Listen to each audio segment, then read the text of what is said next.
Hey folks, Jeff Jackson here, your alfalfa and forage specialist with Cropland. We're standing in front of one of my sorghum Sudan grass demo plots here today. So I've got some things I want to show you because there's some really uniquely different material out here, and you can see there's some huge tonnage behind me. So let's dive in and talk a little bit about them. Yeah, so take a look at that fancy sign right there. We're gonna have a product we're gonna describe right now called Greentreat EVRGRO. This is a sorghum by Sudan grass cross. That is one beautiful sucker right there, if I have to say so myself. So what we have here is a brachytic dwarf BMR 6, photoperiod sensitive, male sterile, and sugarcane aphid tolerant. So let's unpack all that.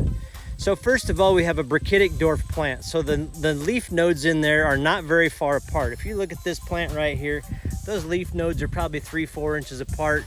Some of the older plants in there, the leaf nodes get a little farther as it grows, they extend a little bit. But brachytic dwarf, we have a shortened statured plant. It's photoperiod sensitive. So you can note here that we've been in the field for about 80 days after planting, and this thing has not put a head on yet. So beautiful deal there. Flexibility, versatility. It will not head until we get about 12 hours and 20 minutes of daylight. As days shorten, nights get longer, it will trigger it to put a head on. We still have about 30 days of growth, and this baby's pushing about 7 or 8 foot tall right now already. So tremendous growth. And the reason it's so tall right now, even being a brachytic dwarf, is because it hasn't had to slow down to put a head on at all. It just continues to put a new leaf on every couple days. So it's getting fairly tall and will continue to put some height on. Now, I said male sterile. Once it does try to decide to put a head on in middle of September, that thing will not have sterile seeds, so it will maintain the carbohydrate and the sugar structure in that plant versus trying to convert it to grain starch, and we will have a highly digestible carbohydrate and sugar in that plant. Also, sugarcane aphid tolerant. So we don't know when or if or how bad they're going to get ever in some of these environments, but if we have the protection in this biotype plant, we know that we're going to have a very good stable yield potential. So again, brachytic dwarf, BMR 6, photoperiod sensitive, male sterile, aphid tolerant. Now, right down the road from it,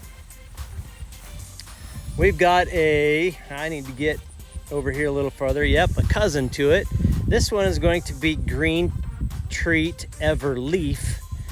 EVRLEAF is the same background, although it is not brachytic dwarf. So this one's about a foot taller than its cousin next door. Has some pretty good leaf material in there as well, if you can tell. They almost look the same. It's hard to pick out the height difference on my camera, but they are a foot and a half difference. So again, BMR 6, photoperiod sensitive, male sterile, sugarcane aphid tolerant, beautiful product. So in the past, we marketed this monster called 1923. 1923 is probably standing nearly 10 foot tall here right now in 80 days. Gets a lot of work done. Big photoperiod BMR product, but what I want to show you, even though it's 2 feet taller, I want to show you the differences. So if you get in here and notice this leaf structure in here, we have probably about 10, 11 inches between these two leaf nodes on that plant. So what we've done is we have extended the leaf nodes and made it taller.